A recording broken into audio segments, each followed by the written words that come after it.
क्या समझती हैं, कल सूराब में एक बार फिर एक आंदोलनाक वाक़या पेश आया है, मजमूई सूरत-ए-हाल सूबे की फिर मखदूश होती जा रही है। क्या समझती है कल के वाक़ये के हवाले से, और आज ग्रैंड जरगा भी हो रहा है? देखें, कल खुज़दार में जो सूराब में जो वाक़या पेश आया उसकी शदीद अल्फाज में मज़म्मत करते हैं, जिसमें हमारी जो एक असिस्टेंट कमिश्नर थे वो उसमें शहीद हुए हैं। तो ये दहशत गर्दों का वो चेहरा है जो जिस तरह उन्होंने डीसी जाकिर को शहीद किया, फिर बाद में मुकर गए कि हमने शहीद नहीं किया। आप इस केस में वो क्या कहेंगे?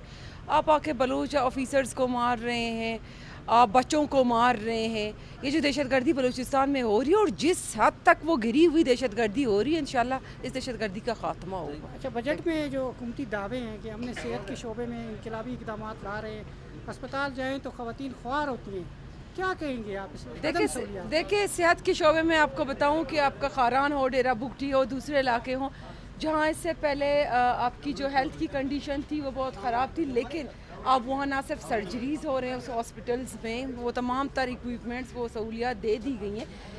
विद इन नाइट चीज़ें चेंज नहीं होती, लेकिन आहिस्ता आहिस्ता जो इनिशिएटिव्स अभी हेल्थ में लिए गए, मेरे ख्याल से इससे पहले कभी किसी ने 80% 70% आबादी कोयटा में है। सहूलतें कभी सुई में आ रही हैं, कभी सोबतपुर में आ रही हैं। कोयटा के जो हॉस्पिटल्स में आप जाएं, आप जाके देखें कि जो अभी इक्विपमेंट्स दिए गए हैं, जिस तरह से हॉस्पिटल्स को वो फैसिलिटीज़ दी जा रही हैं, तो जाहिर सी बात है शायद हम कलेक्टिवली बस बोल देते हैं कि ये 80% हेल्थ के हालात वो हैं, इस तरह नहीं है।